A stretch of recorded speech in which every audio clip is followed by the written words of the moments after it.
going on, everybody? Yours truly here again for the next installment, another hour or so of this chapter 2 out of this book here, Two Babylons. Okay. As we continue, we'll see more here. This first section here is called the Trinity and Unity. And from what I've already seen that I've underlined in times past and highlighted, it gets better. It gets great.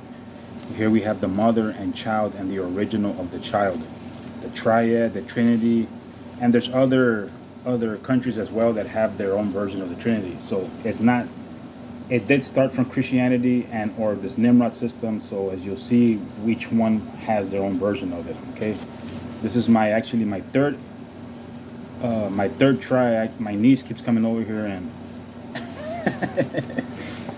anyways. Poor little girl. I love her very much. Okay.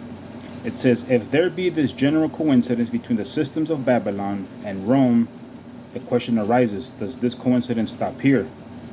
To this, the answer is far otherwise. We have only to bring the ancient Babylonian mysteries to bear on the whole system of Rome, and then it will be seen how immensely the one has borrowed from the other. Very much so. These mysteries were long shrouded in darkness, but now the thick darkness begins to pass away. All who have paid the least attention to the literature of Greece, Egypt, Phoenicia, or Rome are aware of the place which the mysteries occupied in these countries, and that, whatever circumstantial diversities there might be, in all essential respects, these mysteries in the different countries were the same. You see that? They were pretty much the same. Did y'all notice that, though? It mentions here Greece, Egypt, Phoenicia, and Rome.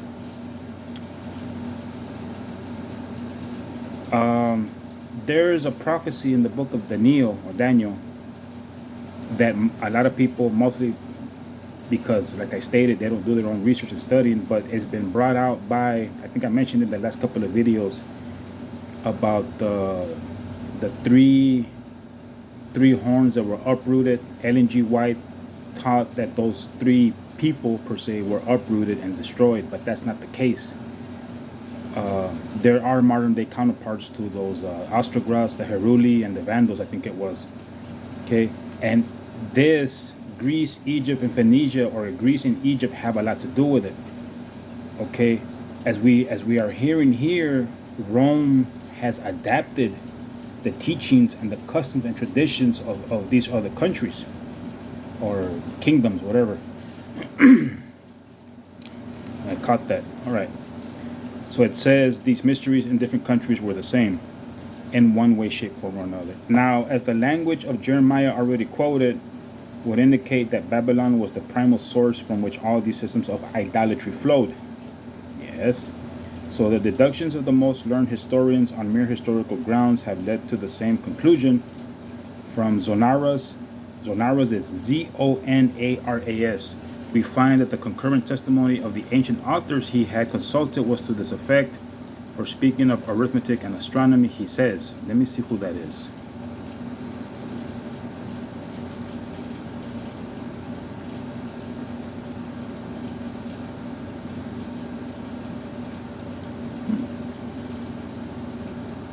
Well, this is Joannes Zonaras.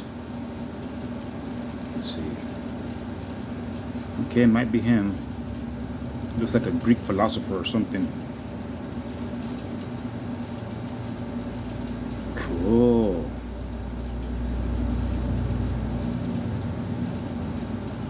Hold on, people. Just give me a second here. Like I said, this is the way I like to do my research. Oh, well, I'm having trouble with my phone. But anyways, okay. It is said that these came from Chaldees to the Egyptians and thence to the Greeks. There he is right here. I think that is Zonaras. Okay, spell with the Z, Zonaras. If the Egyptians and Greeks derived their arithmetic and astronomy from Chaldees, seeing these in Chaldee were sacred sciences and monopolized by the priests, that is sufficient evidence that they must have derived their religion from the same quarter. I would dare say so. Both Bunsen and Layard in their researches have come to substantially the same result. The statement of Bunsen is to the effect that the religious system of Egypt was derived from Asia and the primitive empire in Babel. Babel means gate of God. There's that El again. Layered again, though taking a somewhat more favorable view of the system of the Chaldean Magi than I am persuaded, the facts of history warrant nevertheless thus speaks of that system. Of the great antiquity of this primitive worship there is abundant evidence, and that it originated among the inhabitants of the Assyrian plains. We have the united testimony of sacred and profane history. It obtained the epithet of perfect and was believed to be the most ancient of religious systems, having preceded that of the Egyptians. The identity, it says in quotes, he adds, of many of the Assyrian doctrines with those of Egypt is alluded to by Porphyry and Clemens. And in connection with the same subject, he quotes the following with Birch on Babylonian cylinders and monuments. The zodiacal signs show unequivocally that the Greeks derived their notions and arrangements of the zodiac, and consequently their mythology that was intertwined with it. I've been telling you that the ancients have interwoven all of these their beliefs with others, to try and make it match and fit. From the Chaldees that was intertwined with it from the Chaldees. I'll read that part again. The zodiacal signs show unequivocally that the Greeks derived their notions and arrangements of the zodiac, and consequently their mythology that was intertwined with it, from the Chaldees. The identity of Nimrod with the constellation Orion is not to be rejected. I myself,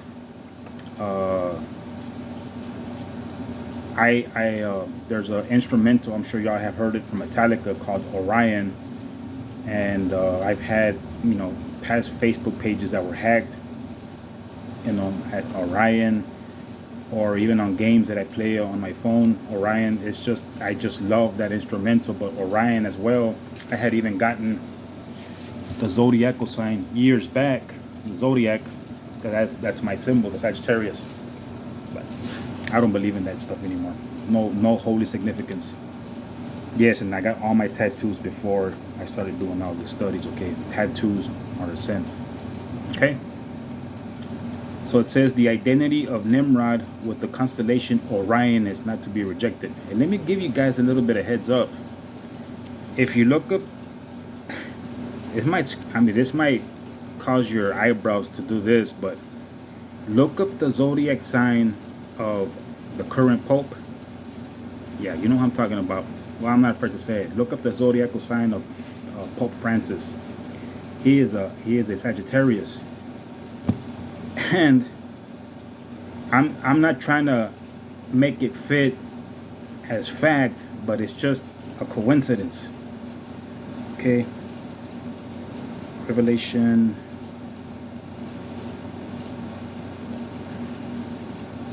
I put King James.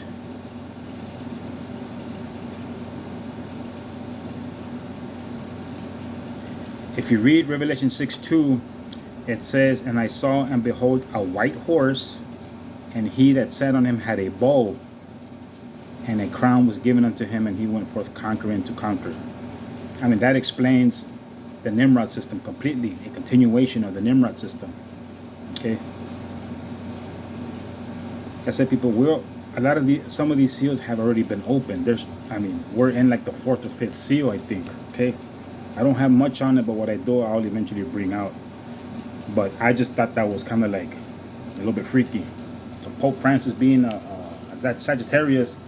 Sagittarius is a dude with the horse body with the, Okay, all right. Pretty cool stuff, huh? The identity of Nimrod with the constellation Orion is not to be rejected.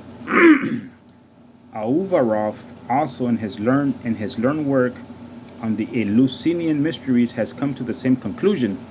After referring to the fact that the Egyptian priests claimed the honor of having transmitted to the Greeks the first elements of polytheism, he thus concludes, these positive facts would sufficiently prove, even without the conformity of ideas, that the mysteries transplanted into Greece and there united with a certain number of local notions never lost the character of their origin, derived from the cradle of the moral and religious ideas of the universe. All these separate facts, all the scattered testimonies recur to the fruitful principle which places in the East the center of science and civilization. Civilization. If thus we have evidence that Egypt and Greece derived their religion from Babylon, we have equal evidence that the religious system of the Phoenicians came from the same source. I actually have a study on that. Again, Ellen G. White taught the people that those three kingdoms or kings were uprooted and destroyed, but that's not true. You look up that word, I think it means to subdue or something like that. Take in. Okay, this is exactly what this is saying right here. I love this. I can't believe I missed it.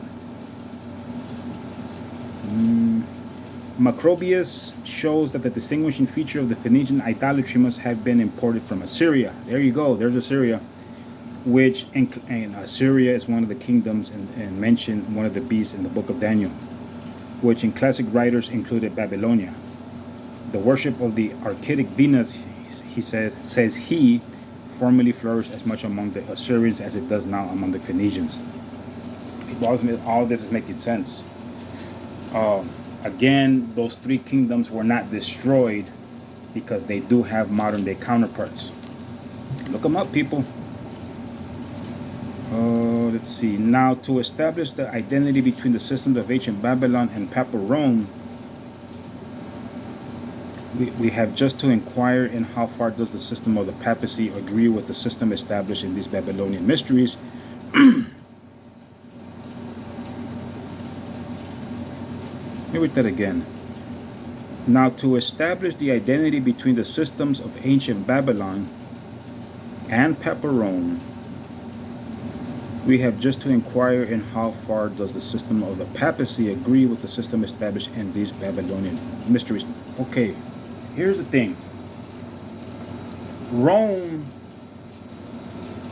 just to make it a simple statement, in time eventually just absorbed, like I said in other videos, everything and anything as long as it wasn't with Yahweh, Yeshua, or the writings of the prophets or the law of Moses.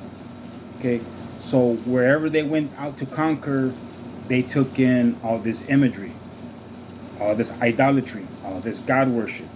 I mean, everything. They just accepted it, that's what made them so powerful that they pretty much just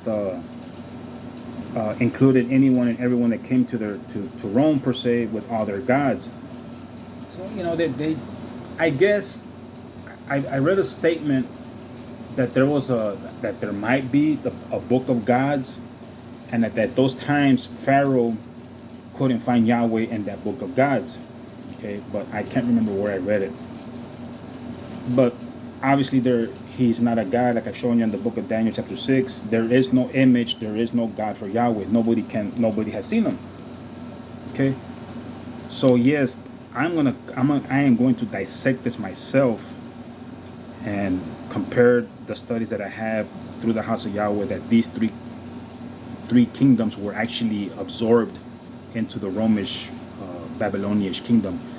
So there's really no distinction to make between Rome and Babylon, because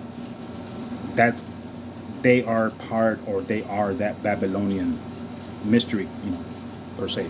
Okay. In prosecuting such an inquiry, there are considerable difficulties to be overcome.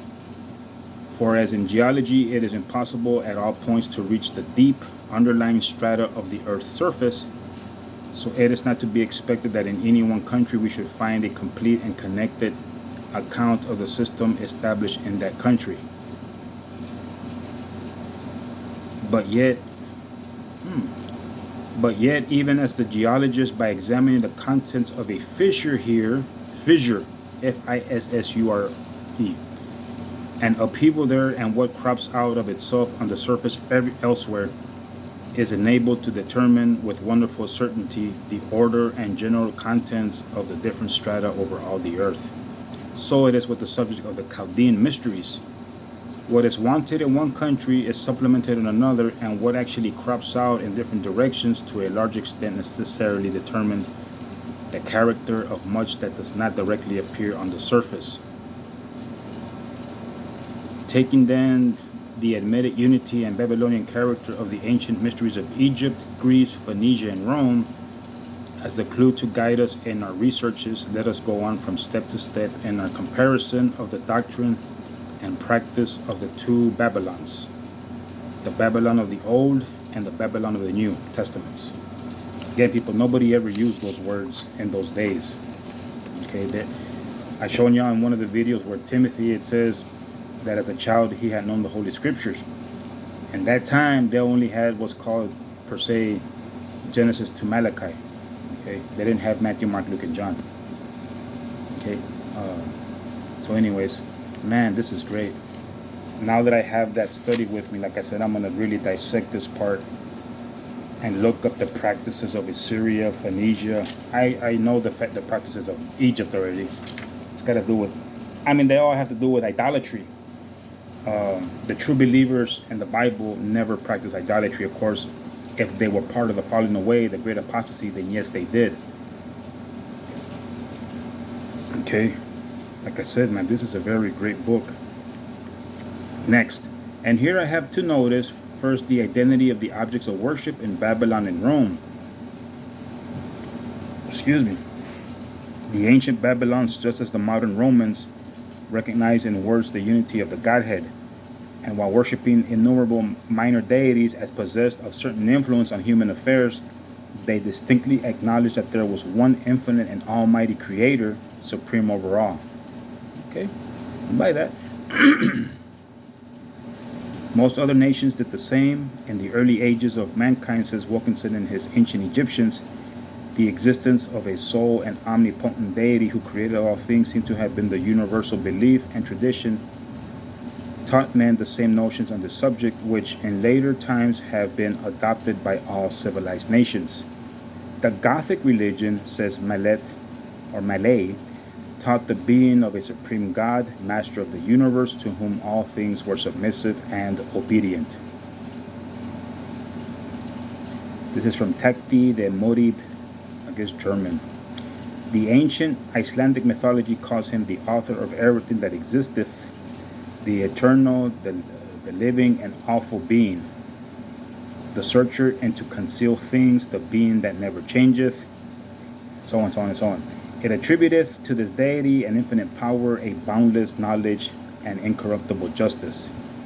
We have evidence of the same having been the faith of ancient Hindustan. Though modern Hinduism recognizes millions of gods, like Christianity, yet the Indian sacred books show that originally it had been far otherwise. Major Moore, Moor, speaking of Brahm, the supreme god of the Hindus, says, "Of him whose glory is so great, there is no image." But people have a white god in most of their homes, churches, businesses, desks, and so on. He illumines all, delights all, whence all proceed, that by which they live when born, and that to which all must return. In the Institutes of Menu, he is characterized as he whom the mind alone can perceive, whose essence eludes the external organs, who has no visible parts, who exists from eternity, the soul of all beings, whom no being can comprehend. In these passages, there is a trace of the existence of pantheism, but the very language employed bears testimony to the existence among the Hindus at one period of a far purer faith. Hindus here, it's spelled with the O-O-S, not with a U-S. Nay, not merely had the ancient Hindus exalted ideas of the natural perfections of God, but there is evidence that they were all well aware of the gracious character of God as revealed in his dealings with a lost and guilty world. This is never mind. This is manifest from the very name Brahm, appropriated by them to the one infinite and eternal God. There has been a great deal of unsatisfactory speculation in regard to the meaning of this name, but when the different statements in regard to Brahm are carefully considered, it becomes evident that the name Brahm is just the Hebrew Ram, R-A-H-M, with the gamma prefixed R-A, I guess, which is very frequent in Sanskrit words derived from the Hebrew or Chaldee. Ram or Ram in Hebrew signifies the merciful or compassionate one. But Ram also signifies the womb or the bowels as the seat of compassion. Now we find such language applied to Brahm, the one supreme God, as cannot be accounted for except on the supposition that Brahm had the very same meaning as the Hebrew Ram.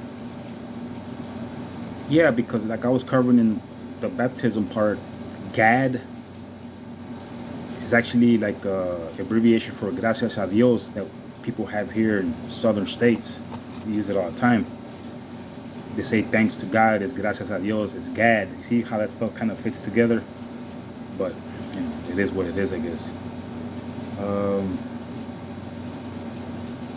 Thus we find the God Krishna.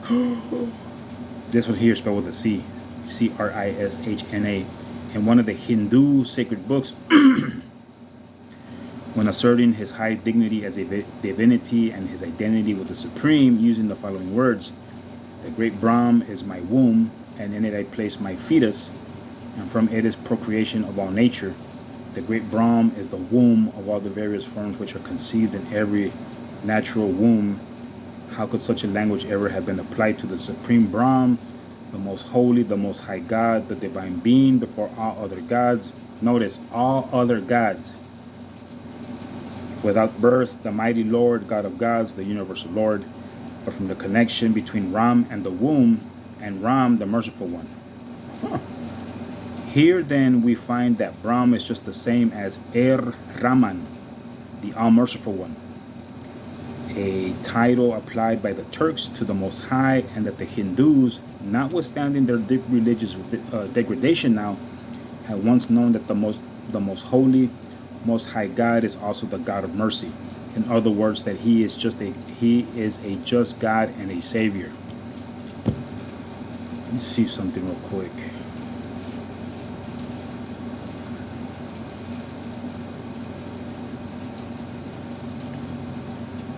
Ooh, I'm on the wrong one. Let's see. I said I also have a music page where I'm doodling with the guitar. That's not the one I want.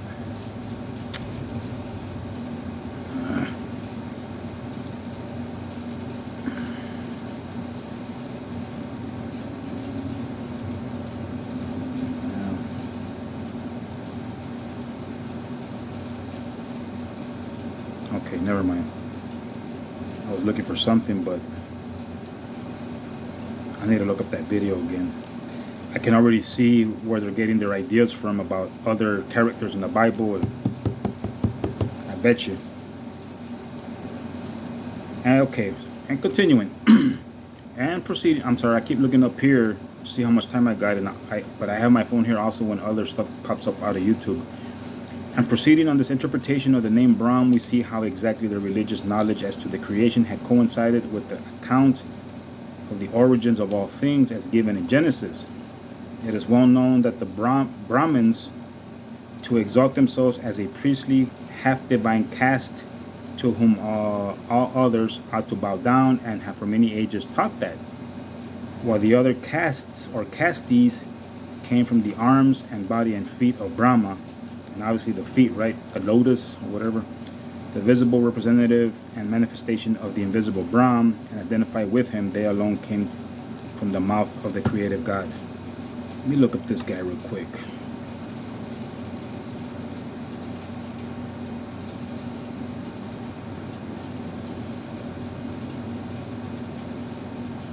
There's a band called Brahm.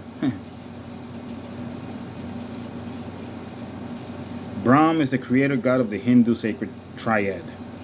Compare Shiva, Vishnu, the ultimate ground of all being in Hinduism. Cool. In the passage in question, an attempt is made to mystify the matter, but taken in connection with the meaning of the name Brahm as already given, who can doubt what was the real meaning of the statement, opposed though it to be the lofty and exclusive pretensions of the Brahmins?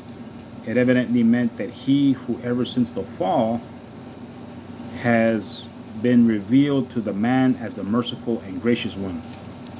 And they're mentioning here Exodus 34:6. Was known at the same time as the Almighty One, who in the beginning spake, and it was done, commanded, and all things stood fast, who made all things by the word of his power.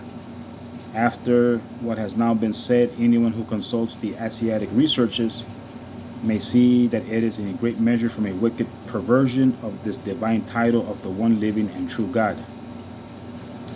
A title that ought to have been so dear to sinful men that all those moral abominations have come that make the symbols of the pagan temples of India so offensive to the eye of purity. Let's see what that footnote says, number 9.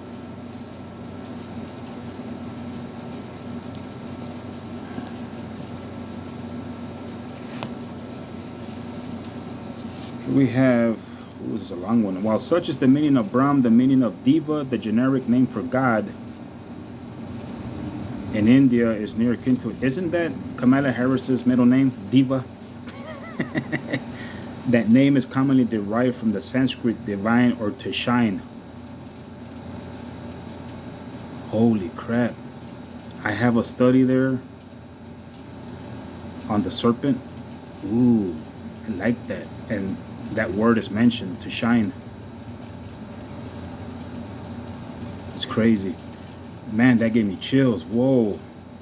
Only a different form of Shiv, which has the same meaning, which again comes from the Chaldees, Ziv, Z-I-V, brightness or splendor. And no doubt when sun worship was engrafted on the patriarchal faith, the visible splendor of the deified luminary might be suggested by the name. I just got another chill. Man, that's crazy. These are real reactions, okay? This is crazy.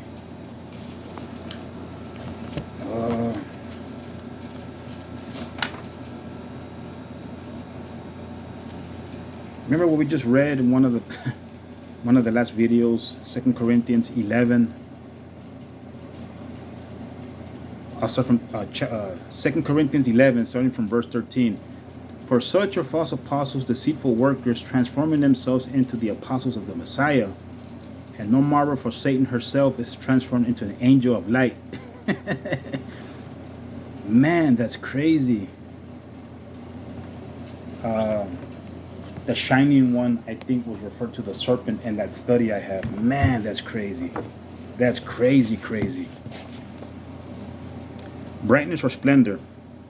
And no doubt when sun worship was engrafted on the patriarchal... Oh, leave me alone, man. On the patriarchal faith, the visible splendor of the deified luminary might be suggested by the name.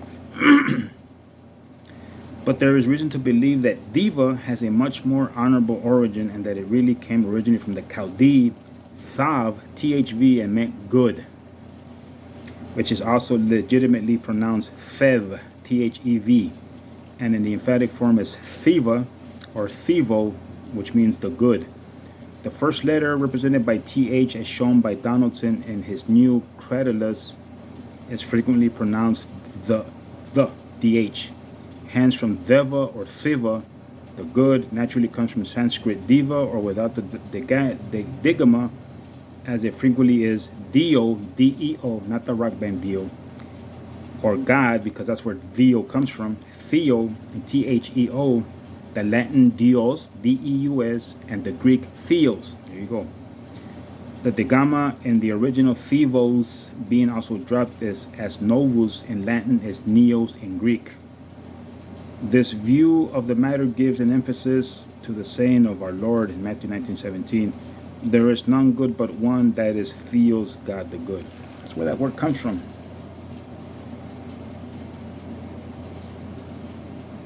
I think I brought it out to y'all in another video about not using the word black on people or calling them a Negro. Negro is the same thing as Necro in the Latin, and y'all know what that means. Okay, that's why it's not good people to call anybody by that name. Oh, let's see. Man, that was, wow, I love that. That was very cool. I sound like a Mormon, huh? I love that.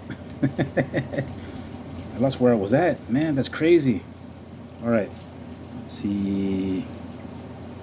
Okay, so utterly idolatrous,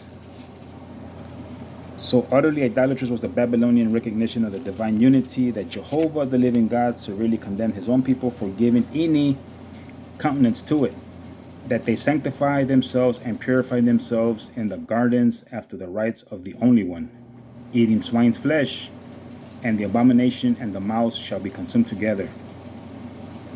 You hear that, people? The eating of swine's flesh and the mouse, America and the Asians. A lot of people eat swine here. But notice again the context. Shall be consumed together. Eventually, they shall all be consumed together. Okay. So I'm telling people, y'all need to learn how to understand these prophetic writings. Praise Yahweh. Got about half an hour. In the unity of that one only God of the Babylonians, there were three persons, and to symbolize the doctrine of the Trinity, they employed, as the discoveries of Layard prove, the equilateral triangle, just as it is well known the Roman Church does at this day.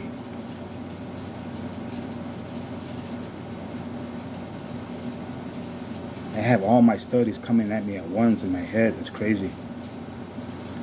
In both cases, such a comparison is most degrading to the King Eternal, and is fitted utterly to pervert the minds of those who contemplate it, as if there was or could be any similitude between such a figure and him who has said, "To whom will you liken God, and what likeness will you compare unto him?" Well, in this case, we have the image of Christ that is supposedly God in the flesh, right, people? Say yes. But nobody can make an image of Yahweh. Nobody. And if people try that, man, that is big no. The papacy has, and let alone for the Pope to proclaim himself Jesus Christ, like I read to you out of that book, big no. Well, I mean, out of this one, man, that's crazy. The papacy has in some of its churches, as for instance in the monastery of the so-called Trinitarians of Madrid, an image of the triune God with three heads on one body. The Babylonians had something of the same. Mr. Layard, in his last work, has given a specimen of such a triune divinity worshipped in ancient Assyria. See, there you go, people. The next footnote here says, the words in our translation are behind one tree, but there's no word in the original for tree, and it is admitted by Louth and the best Orientalists that the rendering should be after the rites of Akkad, i.e. the only one. I'm aware that some object to making Akkad signify the only one, on the ground that it wants the article, but how little weight is in this may be seen from the fact that in this very term, Akkad, and that without the article that is used in Deuteronomy, when the unity of the Godhead is asserted in the most emphatic manner. Hear, O Israel, Jehovah our God is one, Jehovah, that is only Jehovah. And it is intended to assert the unity of the Godhead in the strongest possible manner. The Babylonians use the term Adad. The Egyptians also used the triangle as a symbol of their triform divinity. So do the Mormons. Again, most, if not all, churches do that.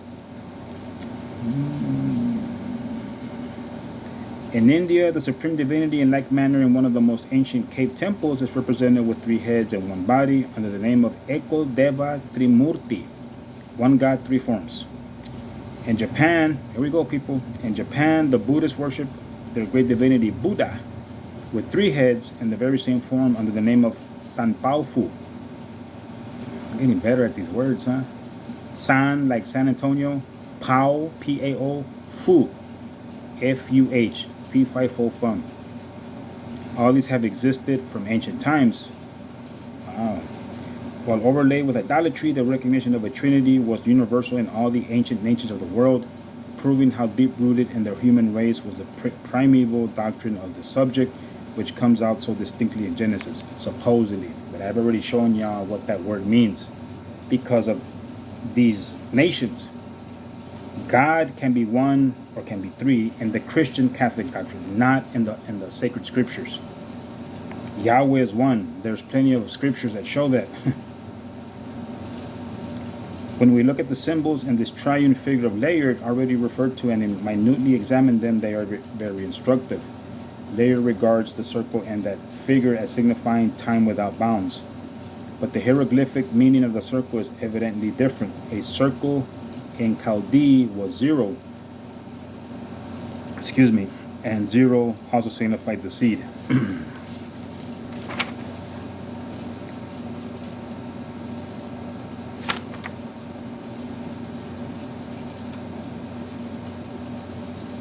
In our own language, we have evidence that zero has signified a circle, the name of the cipher, but just a circle.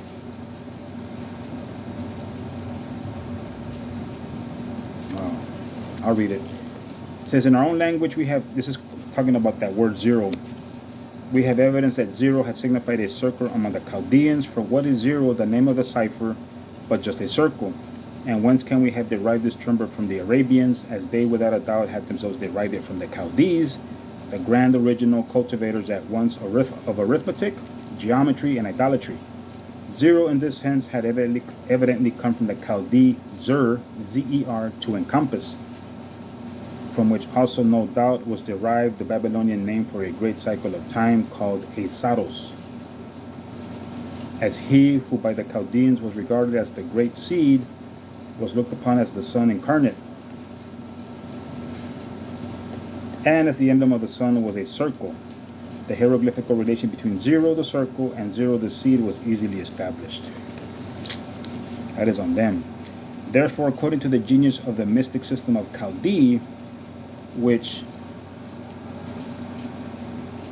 was to a large extent founded on double meanings, that which to the eyes of men in general was only zero, or a circle, was understood by initiated to signify zero, the seed. Now viewed in this light, the triune emblem of the supreme Assyrian divinity shows clearly what had been the original patriarchal faith. First, there is the head of the old man. Next, there is zero, or circle, for the seed. And lastly, the wings and tail of the bird or dove, showing, though blasphemingly, the unity of Father, Seed, or Son, and the Holy Ghost. Again, this is what the Christian doctrine through Catholicism has indoctrinated to the people, to the minds of the people. And it is not in the book of John either.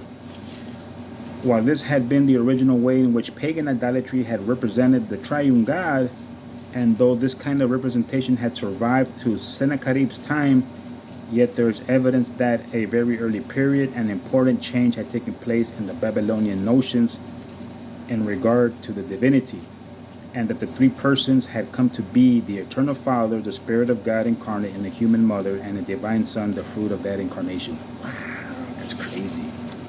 That's pretty cool, huh? So now we move on over to the Mother, Son, God worship. As again, I showed y'all in this video, the last one, that it's very evident these people were taken from other countries and eventually just became part of Rome. I mean, we had the... see if I can find it again. We have these images. There's one here, the Roman Catholic, Egyptian goddess, Babylonian goddess, Buddhan, Indian goddess, Diva. See that? So Rome just took it, made it hers, and just made it as supposed to be Mother and Jesus. Mary and Jesus, I'm sorry.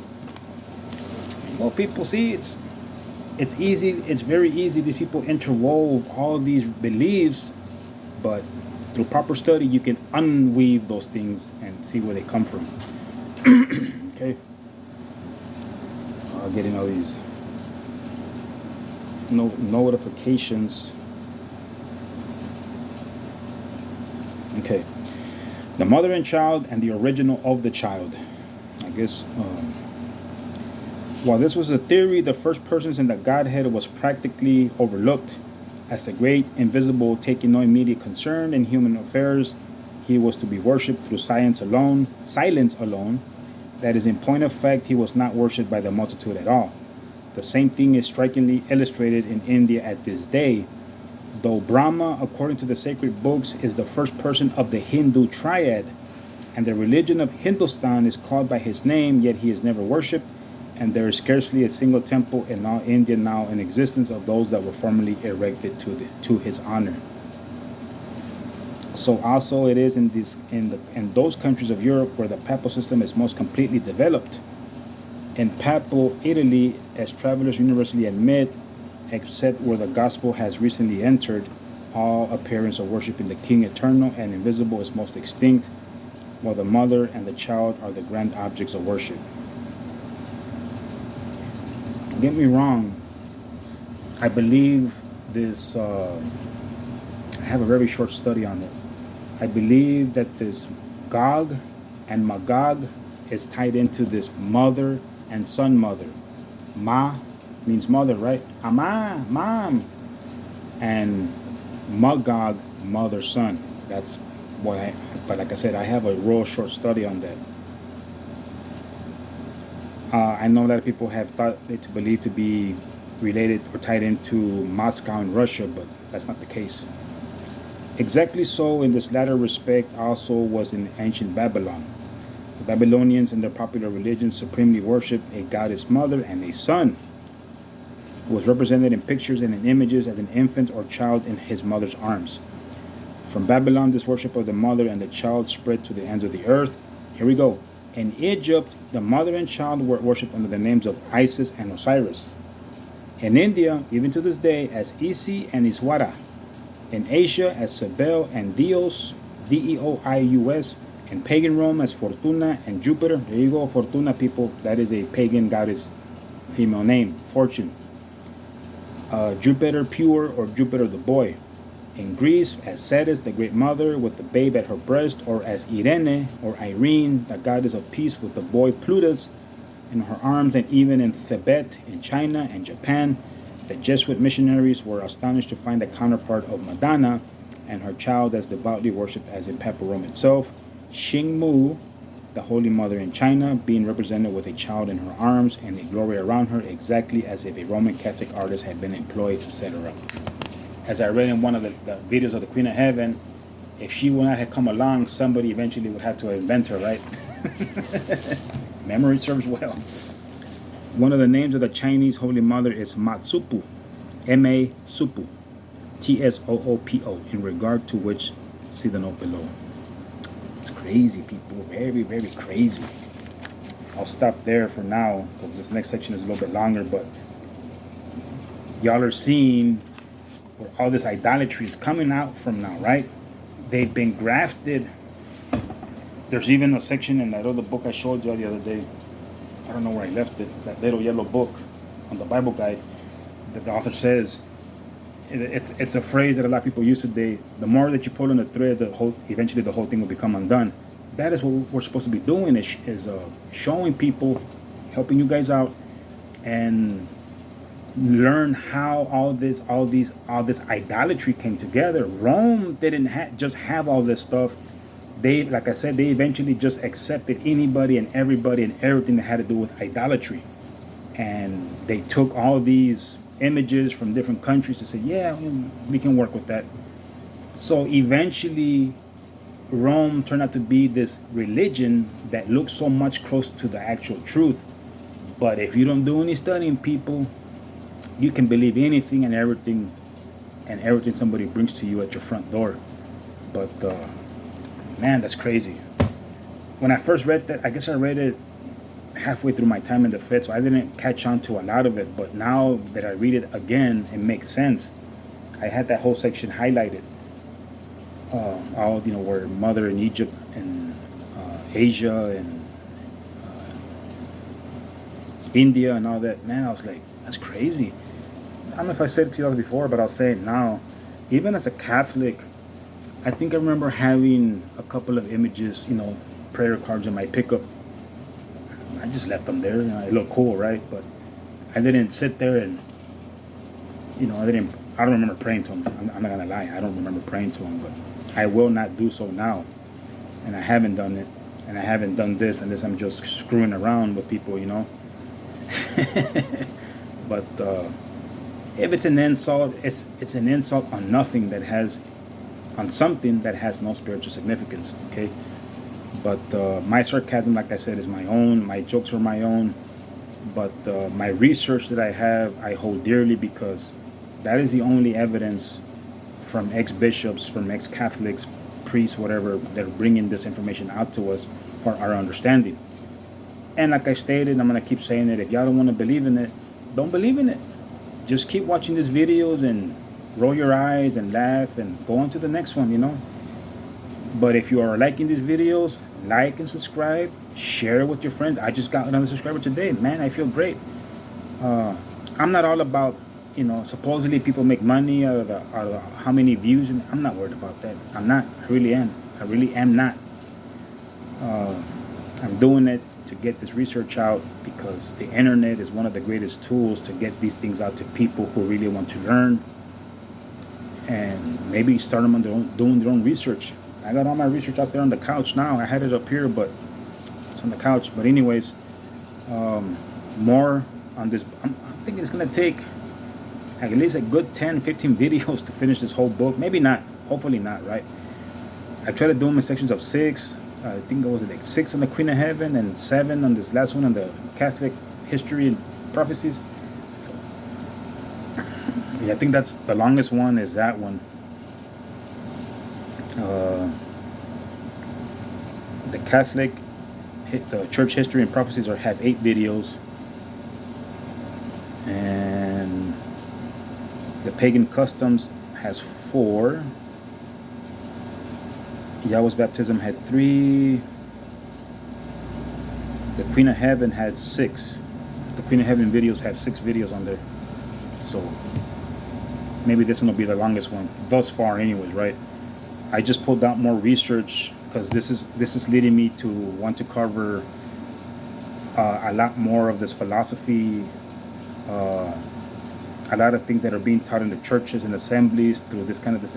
I can't remember all of it. Like I said, I've read so much stuff that I forget all of it, but I remember most of it as I'm reading other stuff. You know, I'll pull it out and mark it. And what I should start doing is cross-referencing. Read this book here, chapter whatever, and so on and so on and so on. But like I stated, I tell you and I comment that I have it here somewhere else. I just don't have everything organized. I'm very unorganized.